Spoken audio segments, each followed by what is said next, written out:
तो लोग आपके बारे में क्या कहते हैं, ये भी अगर आप सोचेंगे तो लोग क्या सोचेंगे। उन्हें उनका काम करने दीजिए, आप अपना काम कीजिए। हम जिंदगी में जनरली बाहर की तरफ रहते हैं, अंदर से बाहर की तरफ रहते हैं, और बाहर का आउटकम हमारी जिंदगी को हमेशा किसी न किसी तरह से इम्प्रेस करता रहता है। लोग क्या पहनते हैं, लोग क्या बोलते हैं, लोग कैसे चलते हैं, लोगों का स्टाइल कैसा है, लोग कैसे कामयाब हो रहे हैं, उनको कैसे फॉलो करना है। हम नकल में अपनी आधी जिंदगी वेस्ट कर देते हैं, जबकि हमें अकल में अपनी जिंदगी लगानी चाहिए। लोगों को फॉलो नहीं करना होता है, हमें अपनी लाइफ के सिस्टम खुद बनाने होते हैं। हर चीज का एक सिस्टम होता है, विदाउट सिस्टम कुछ भी पॉसिबल नहीं है। आपको पेड़ काटना है, आप ब्लेड ले आइए, क्या कट जाएगा? आपको कुल्हाड़ी की जरूरत पड़ेगी, पेड़ कुल्हाड़ी से ही कटेगा या फिर आरी से कटेगा। एक सिस्टम है। आपको दाढ़ी बनानी है, आपको ब्लेड चाहिए, आप दाढ़ी कुल्हाड़ी से नहीं बना सकते। ये सिस्टम है। जिस चीज की जरूरत जहां पर है वहां पर उसी का उपयोग किया जाता है। जब हम किसी को फॉलो करते हैं तो उस पर्सन ने अपनी जिंदगी में उस स्तर तक पहुंचने के लिए क्या क्या चैलेंजेस फेस किए हैं हमें ये तो पता नहीं होता, पर हम उसकी नकल करने लग जाते हैं। हमारे चैलेंजेस हमारे होंगे क्योंकि हमारी लाइफ हमारी है, हमारा सिस्टम हमारा है। हमारे उठने, सोने, बैठने, खाने, पीने, डिसीजन लेने का ढंग हमारी लाइफस्टाइल के हिसाब से है, और हम आंख बंद करके किसी की भी जिंदगी की नकल उतारने लग जाते हैं। क्या कुछ हासिल होता है? नहीं होता। क्या रिजल्ट वैसे आते हैं? नहीं आते। एक्सपीरियंस जरूर होता है। हम गलतियां करते हैं, फिर सीखते हैं, फिर करते हैं, फिर सीखते हैं। अगर हम अपना सिस्टम बनाएंगे अपनी सोच और अपनी अप्रोच के साथ, तो हम बेटर तरीके से कामयाब हो सकते हैं। तो नकल नहीं करनी। चेंज के साथ कंपटीशन मत करिए कि बदलाव आया तो हम कंपीट करने लग जाते हैं उसके साथ। चेंज को सीखिए, चेंज को कैसे ऑपरेट करना है इसके ऊपर काम कीजिए। क्योंकि अगर हम चेंज से मुकाबला करने लग जाएंगे फिर तो हम थक जाएंगे। चेंज को कैसे हैंडल करना है, आएंगे चेंज आ रहे हैं, जमाना बदल रहा है। अब वो सब नहीं है जो एक जमाने में होता था।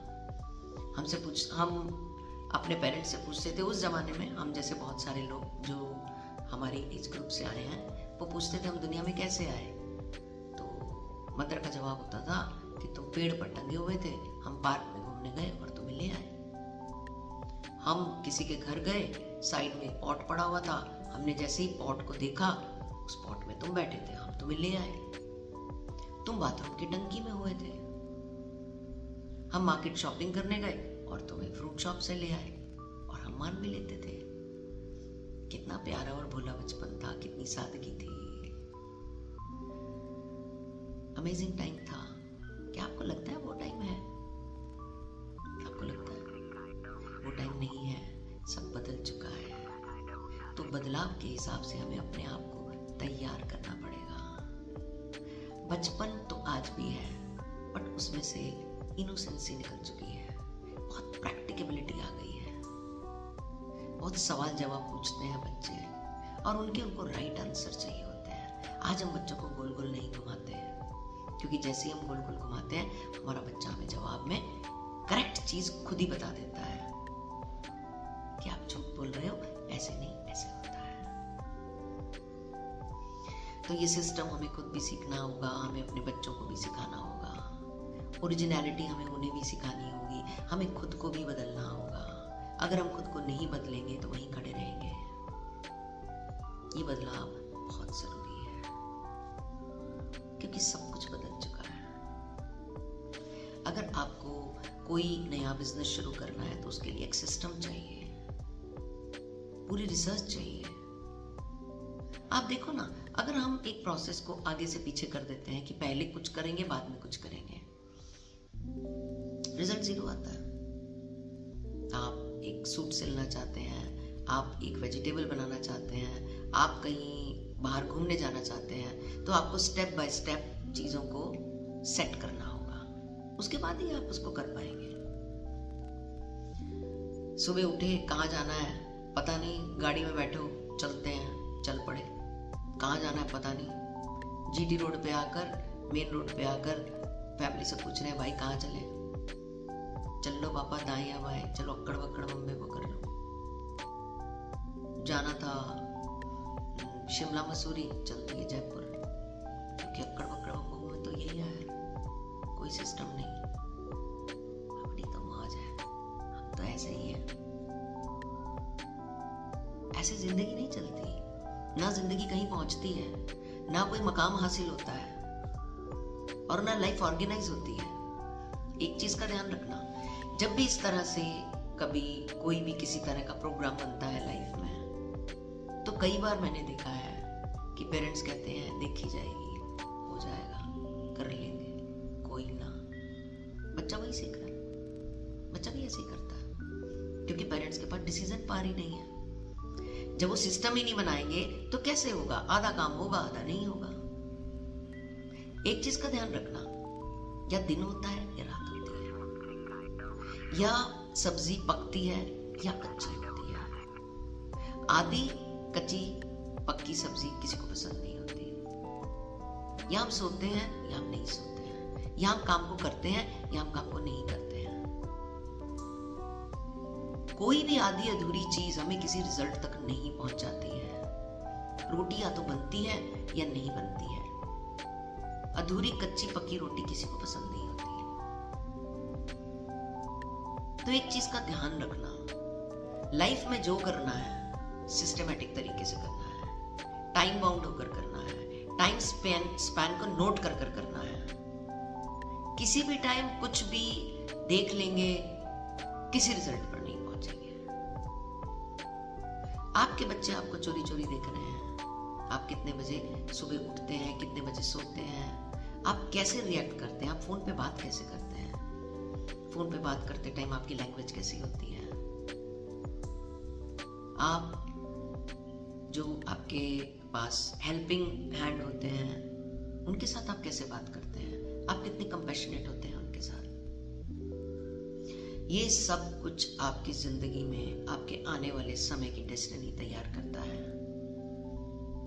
And your children are observing you. तो अपने हेल्पिंग हैंड से बात करते time you have to be very compassionate. उनकी रिस्पेक्ट करना, उनको तू कह के नहीं बुलाना, रिस्पेक्ट देकर बुलाना, आप कह के बुलाना। क्योंकि अगर वो एक दिन ना आए ना, एक दिन आपके हेल्पिंग हैंड, चाहे वो फैक्ट्री में है, चाहे वो बिजनेस में है, चाहे वो घर में है, चाहे वो आपका ड्राइवर है, चाहे वो आपके घर में कोई हेल्पिंग हैंड आपकी मेड है, कोई भी एक दिन ना आए ना, जान निकल जाती है, पूरा घर उथल पुथल हो जाता है। उसने आपके घर को गुलाब के फूल की तरह संभाला होता है उस हेल्पिंग हैंड ने। आपके बिजनेस को ऐसे संभाला होता है कि एक दिन अगर वो मिसिंग हो जाए आपके बिजनेस से, तो आपको दिन में तारे नजर आ जाते हैं। कितनी रिस्पेक्ट कर पाते हैं आप उनकी। उनके बिना आप अपनी जिंदगी को एज्यूम भी नहीं कर सकते, सोच भी नहीं सकते। कितनी रिस्पेक्ट करते हैं उनकी। हमें उनकी बहुत रिस्पेक्ट करनी है। उनकी वजह से हमारी जिंदगी चल रही है, उनकी वजह से हमारी जिंदगी में स्मूथनेस है। हम अपने वो काम कर पा रहे हैं क्योंकि वो हमारे बहुत सारे काम संभाल लेते हैं, तो हम दूसरे काम कर पाते हैं। क्योंकि जैसा भी ये हम उनके साथ करते हैं, हमारे बच्चे यही वैल्यू सिस्टम लेकर आगे जाएंगे, और यही एक पीढ़ी से दूसरी पीढ़ी में ट्रांसफर होगा कि इनको कैसे, इनके साथ कैसे बिहेव करना है, इनको कैसे हैंडल करना है। तो आप सिर्फ बिहेव नहीं कर रहे हैं, आप एक पीढ़ी को विरासत दे रहे हैं, एक वैल्यू सिस्टम की। जैसे रेड लाइट क्रॉस कर जाना, किसी के साथ भी लो लैंग्वेज में बात कर लेना, तीखे शब्द बोलकर किसी का भी दिल दुखा देना, अगर ये आपके लिए आम बात है तो आपको अपने में चेंज की जरूरत है, क्योंकि ये आपके कार्मिक को भी खराब कर रहा है। इसका आपको नुकसान हो सकता है। Be aware about it. तो चलिए आज से नोटिस कीजिए, ये जो इतनी सारी बातें हमने करी उसमें से आप किस लहजे से अपनी जिंदगी को बिता रहे हैं, और कितने ऑर्गेनाइज हैं अपने सिस्टम के साथ, अपनी लैंग्वेज के साथ, अपनी वैल्यूज के साथ। आप जितने ऑर्गेनाइज रहेंगे आपकी लाइफ उतनी ही इजी, कंफर्टेबल, खूबसूरत और प्यारी होगी। कुछ घरों में हम देखते हैं, हमारे टाइम में ये बातें बहुत होती थी कि ओल्ड पैटर्न्स की चीज़ें, ओल्ड मेथडोलॉजी, ओल्ड सिस्टम को फॉलो किया जाता था। बट अब नए ज़माने के साथ हमें खुद को बदलना होगा। अगर हम आज भी उन्हीं सब रीतियों को, उन्हीं सब सिस्टम्स को फॉलो करते हैं तो उनके रिजल्ट्स आज वैसे नहीं मिलेंगे जैसे हमारे ज़माने में मिलते थे। पहले बच्चे 8 से 10 होते थे, आज बच्चे 1 से 2 या 3 हैं।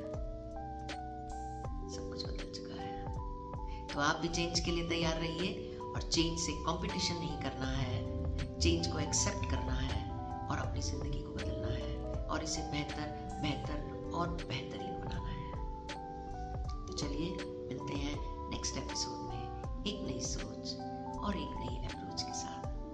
और जो आपके घर में हेल्पिंग हैंड है, ध्यान रखिए उनको टाइम टू टाइम कभी कभी गिफ्ट्स देते रहा कीजिए।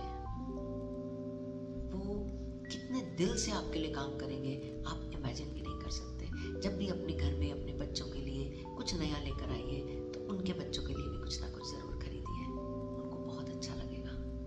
Because they are part of our life and they are making our life amazing. तो वो डिजर्व करते हैं ये प्यार और ये खुशी हमसे। और जब हम कंपैशनेट होंगे ये अपने आप निकलता चला जाएगा, आपको जनरेट नहीं करना पड़ेगा। ये प्यार अपने आप आएगा आपको उन पे, जब हम उनके किए हुए काम को महसूस कर पाएंगे। चलिए मिलते हैं नेक्स्ट एपिसोड में एक नई सोच और एक नई अप्रोच के साथ। और अपना नजरिया बदलिए, जिंदगी अपने आप बदल जाएगी। मुस्कुराते रहिए, खुश रहिए और जो लोग आपकी सराउंडिंग्स में हैं सबको खुश रखिए और उनको माफ करिए। जिनका कांटा आपने अपने दिल में चुभो रखा है उस कांटे को निकाल फेंकिए। उस शख्स के पास जाइए, उससे मिलिए, उसको गले लगाइए और माफी मांगिए। माफी नहीं मांग सकते तो से थैंक यू फॉर एवरीथिंग, क्योंकि वो भी हमें सिखाने के लिए ही आए हैं जिंदगी में। चलिए बातें तो कभी खत्म नहीं होंगी, मिलते हैं नेक्स्ट एपिसोड में। अगर इस वीडियो में कहीं एक भी बात आपकी लाइफ में कोई परिवर्तन लाती है या आपको लगता है कि ये मेरे काम आ रही है तो इसे शेयर जरूर कीजिएगा and like and subscribe the channel, ताकि हम फ्यूचर में भी जुड़े रहें और जिंदगी के और पहलुओं के बारे में जान सकें। लाइफ को कैसे और बेटर, बेटर और बेटर बनाया जा सकता है, क्योंकि हमने दुनिया में जन्म खुश रहने